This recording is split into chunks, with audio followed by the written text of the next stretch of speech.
Good morning and welcome back into Orla the Elder Gods. Anubis, Egyptian god of the underworld. I hope you're doing well today. Thoth, god of intelligence and magic. I have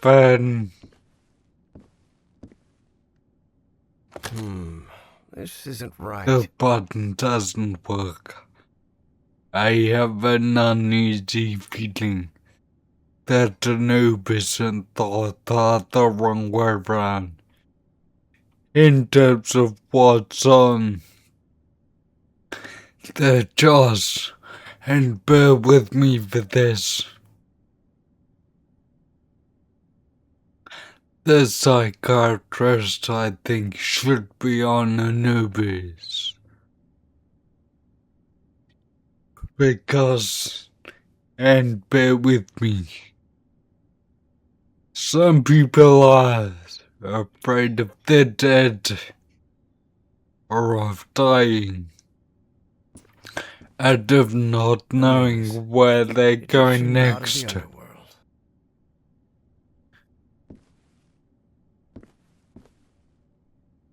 So I'm going to switch around then.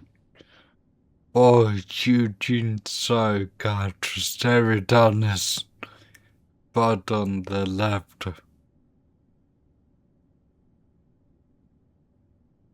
Snake on the right. Aruga, archaeologist Felix 3. So let's get to it.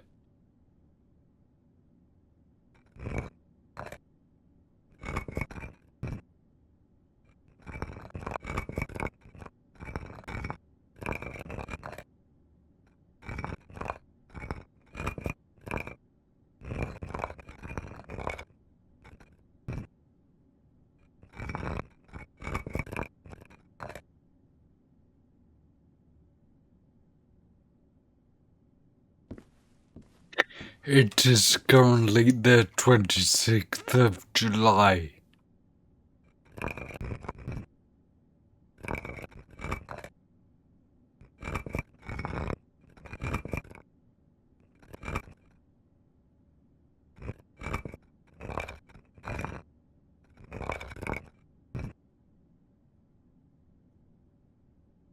So it's another Sunday.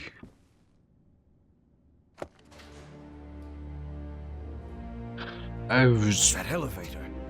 It must be the access to Bowen's office. Evangeline has to be there. I'm sure of it.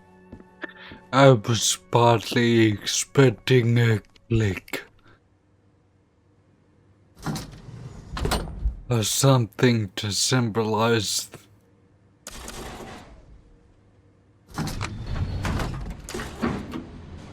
that I'd solved Harry it. regretted not bringing a weapon.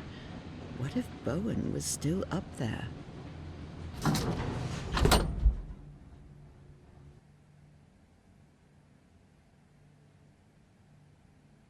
All right. Let's see what you're hiding here, you scoundrel. Nothing in the drawers. Well, there is something, but I can't interact with it. So it may as well be nothing. Consciousness exchange? Is he talking about mind swapping? Deafness. The Egyptian priest was the mechanism to activate the shining trapezohedron. The consciousness exchange will let me access the arcane knowledge lost to time. Spitsbergen. That's the place in Norway Evangeline mentioned.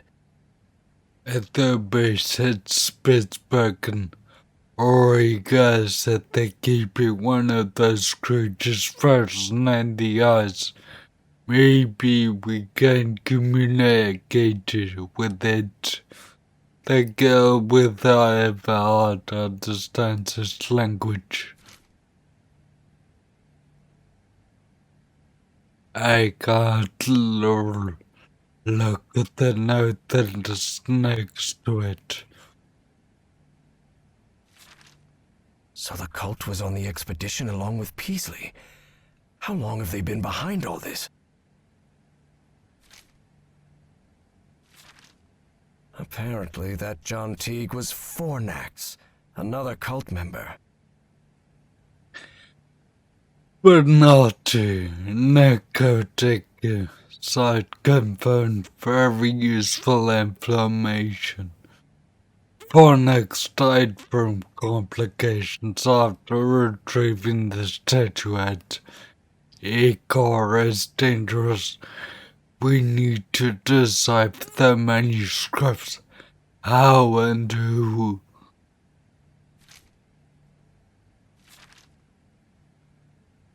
Narcotic ruins. Matching structures in the cave of the Rappahannock River, Virginia. Where's the city?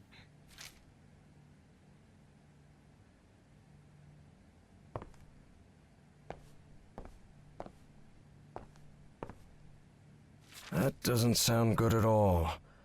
And what's this Azathoth business? Unravel the mysteries of the shining trapezohedron. Bring forth the black man. Depart for the throne of Azathoth at the center of final chaos. Bit cryptic there. Say, isn't that Senator McCarthy? Indeed. Caleb's friend Joe was none other than Senator Joseph McCarthy, who led the infamous witch hunts against alleged communists. Okay, Libba, a true American patriot show.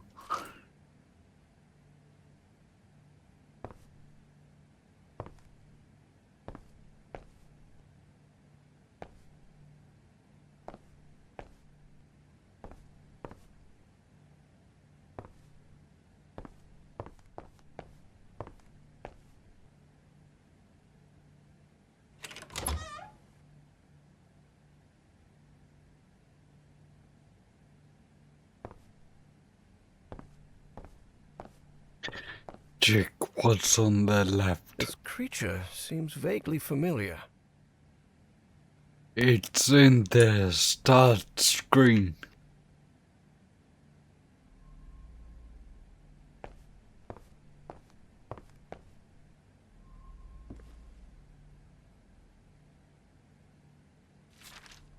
Dr. West?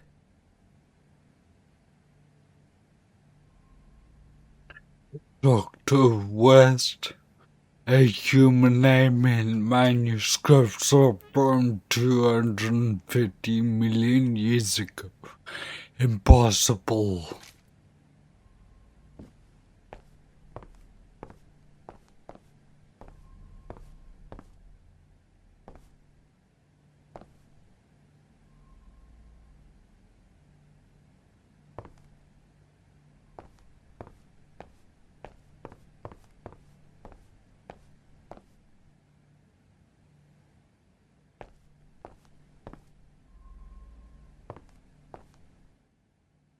Evangeline had to be on the other side of that door, no doubt about it.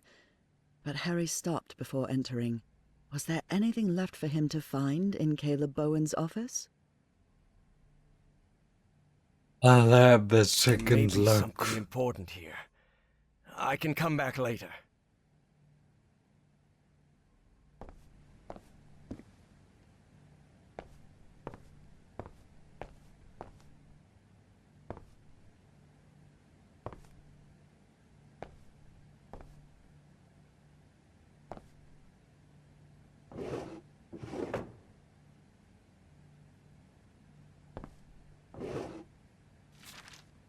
I knew Bowen would never abandon his Nazi pals. Oh, Bowen, I can confirm that we will bring Felix Star to America. We will do so under Operation Paperclip. However, you need to put aside all that hysteric nonsense. It makes you lose credibility with the people in Washington. Sincerely, Werner von Braun.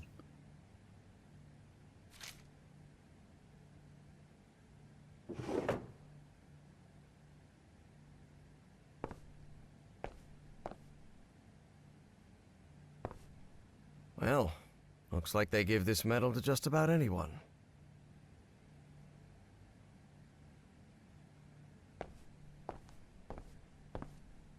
I realized I didn't check the ceiling.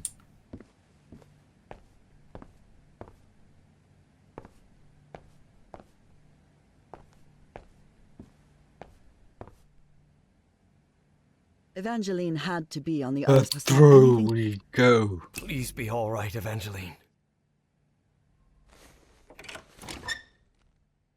Let's go, Miss Drayton. We have to get out of here.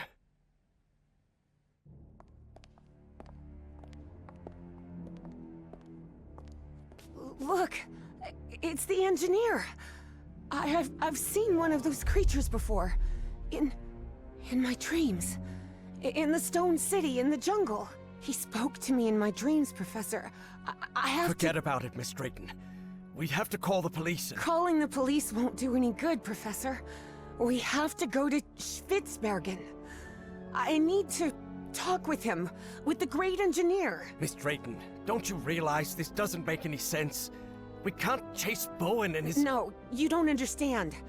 Bowen isn't in Spitzbergen. He's on his way to the city, on his way to Nakotis. Harry couldn't believe what he had just heard. Evangeline had mentioned a place he had known in dreams, long ago. So long ago, he had nearly forgotten it. I had a strange dream today. I was inside a vast library and gazed at vistas of another world. All these questions came crashing down on Harry. And suddenly, he wasn't so convinced anymore. Before boarding the plane to Norway, Evie and Harry talked about the trip. About where they'd be stopping over. About what they'd do once they got to Spitzbergen. They talked about bringing plenty of warm clothing and gear and supplies to make it through. They talked about getting their documents and passports in order. They even talked about the strange city they had both dreamt of. But Evie knew there was something they hadn't talked about. A question she didn't know how to ask the professor, because every time she'd tried, the right words never came out. But a long flight leaves plenty of time to think. Professor? Yes? When I was being held by that man, Bowen, he showed me a picture of you. A picture of you and my father in the Pacific.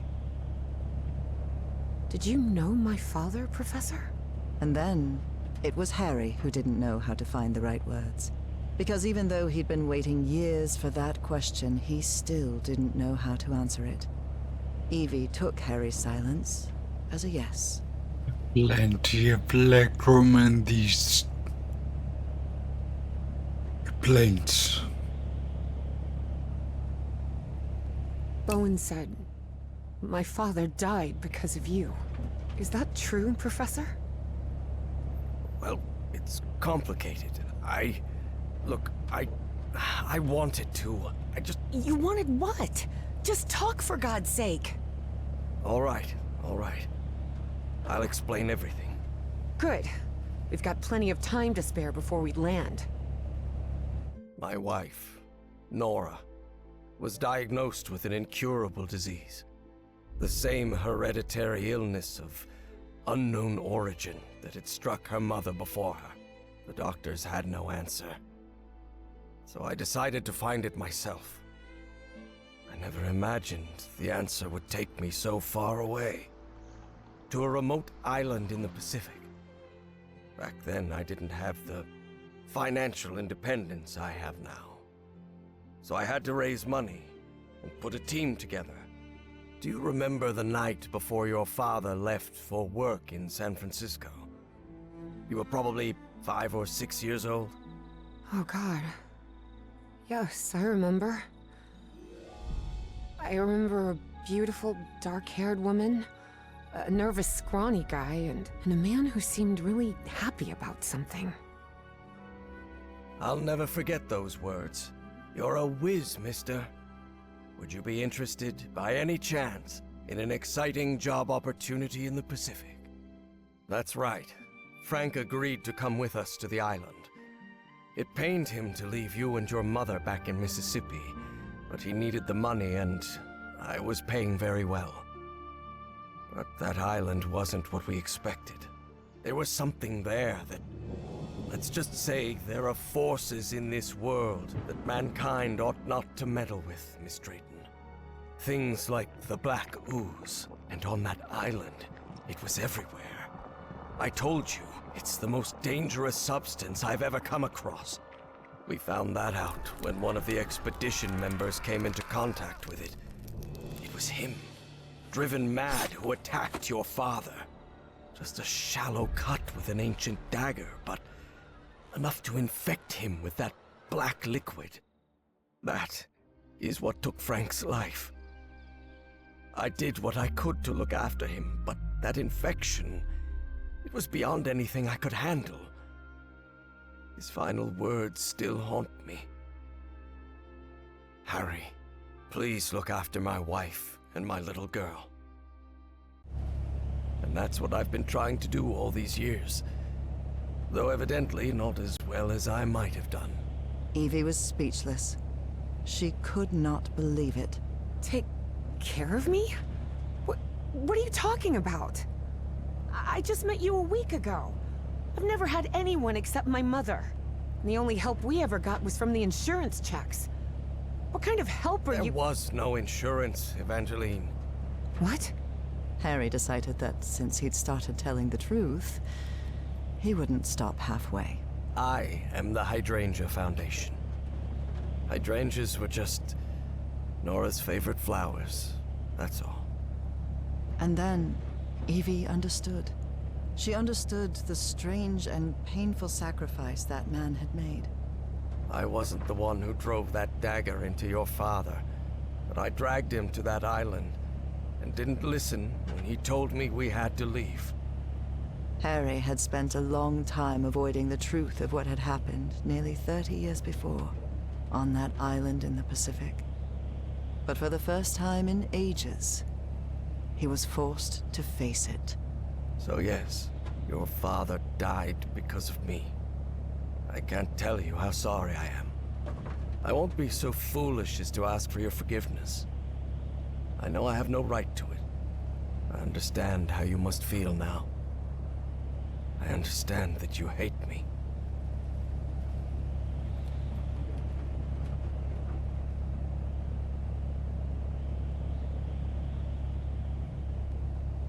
I'm leaning towards one or two.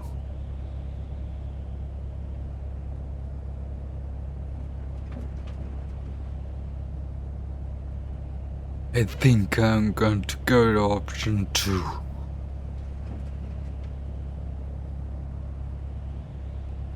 You could have told me. I know. But I'm a coward. All I've ever done is avoid responsibility. Could be. But you've also risked your own life to save mine. I owed you that. And you've paid for my schooling? That's not what a miserable man does. I only did it because I had the money. And because I felt guilty. Look, Professor. You insist on painting yourself as a horrible person. But I don't think that's true. I think you're just a sad and lonely man. shouldering more guilt than anyone should have to. Harry was puzzled. He hadn't expected this. In a strange way, Evie's forgiveness made him feel uncomfortable. Didn't he deserve punishment for what he'd done? Evie's decision had made him doubt. Perhaps it was time to move on. I don't know. Maybe. Maybe you're right. I'm sure I am. Believe me. And after that, I'll see you next time for some more. God of the Elder God, see you then.